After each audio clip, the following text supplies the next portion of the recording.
சாந்தி. 19/5/2025 காலை முரளி. ஓம் சாந்தி. பாப் தாதா மதுவனம். சாராம்சம். இனிய குழந்தைகளே, ஸ்ரீமத் மாத்திரமே உங்களை மேன்மையானவர் ஆக்க முடியும். எனவே ஸ்ரீமத்தை ஒருபோதும் மறக்காதீர்கள். உங்கள் சொந்த மனதின் கட்டளைகளை துறந்து ஒரே ஒரு தந்தையின் வழிகாட்டல்களை பின்பற்றுங்கள்.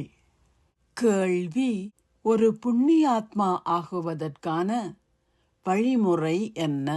பதில்: ஒரு புண்ணியாத்மா ஆகுவதற்கு ஒரே ஒரு தந்தையை அன்புடனும் நேர்மையான இதயத்துடனும் நினைவு செய்யுங்கள். உங்கள் புலனங்கங்கள் மூலம் எந்த பாவச் செயல்களையும் செய்யாதீர்கள். அனைவருக்கும் பாதையை காட்டுங்கள். உங்கள் இதயத்தை கேளுங்கள். நான் எவ்வளவு புண்ணியம் செய்கின்றேன்? 100 மடங்கு தண்டனையை அனுபவம் செய்யக்கூடிய செயல்கள் எதையும் நீங்கள் செய்யாதிருப்பதை சோதித்து பாருங்கள். இவ்வாறு உங்களை சோதிப்பதன் மூலம் உங்களால் புண்ணிய ஆத்மா ஆக முடியும். ஓம் சாந்தி. தாரணைக்கான சாராம்சம். 1. தந்தை உங்களுக்கு கொடுக்கின்ற அழியாத ஞான இரத்தின பொக்கிஷங்களை போற்றுங்கள். கவனயீனமாகி பாவச் செயல்கள் எதையும் செய்யாதீர்கள்.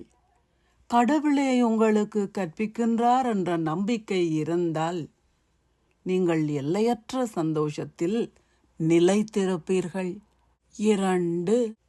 கடவுளின் வீட்டில் இருந்து எதையாவது திருட வேண்டும் என ஒருபோதும் எண்ணாதீர்கள்.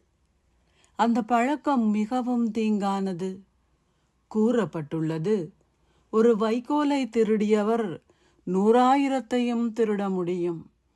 உங்களையே கேளுங்கள், நான் எந்த அளவிற்கு புண்ணியாத்மாவாக ஆகியுள்ளேன்? ஆசீர்வாதம். நீங்கள் ஆன்மீகமாக கருணை நிறைந்தவராகி பலவீனமாகவும் மனச்சோர்வுடனும் சக்தியற்றும் உள்ள ஆத்மாக்களுக்கு மேலதிக சக்திகளை வழங்குவீர்களாக. ஆன்மீகமாக கருணை நிறைந்தவர்கள் ஆகும் குழந்தைகள் மகாதானிகளாகி சம்பூரணமாக நம்பிக்கை இழந்திருப்பவர்களுக்கு நம்பிக்கையை ஏற்படுத்துவார்கள். அவர்கள் பலவீனமானவர்களை சக்தி வாய்ந்தவர்கள் ஆக்குவார்கள். எந்தவித ஆதாரமும் இல்லாத ஏழைகளுக்கே எப்போதும் தானங்கள் செய்யப்படுகின்றன.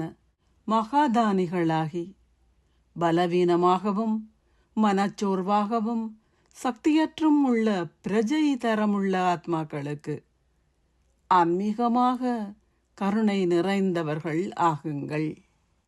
ஒருவருக்கொருவர் மகாதானிகள் ஆகாதீர்கள்.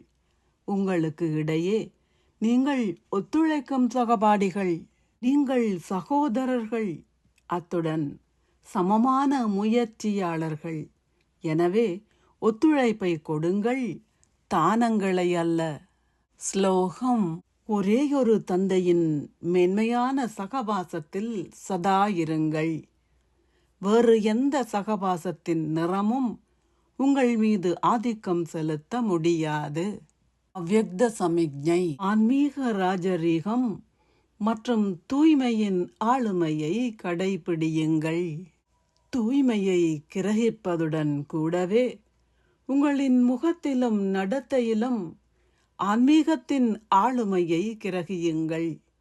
அத்துடன் இந்த மகத்தான ஆளுமையின் ஆன்மீக போதையையும் பேணுங்கள்.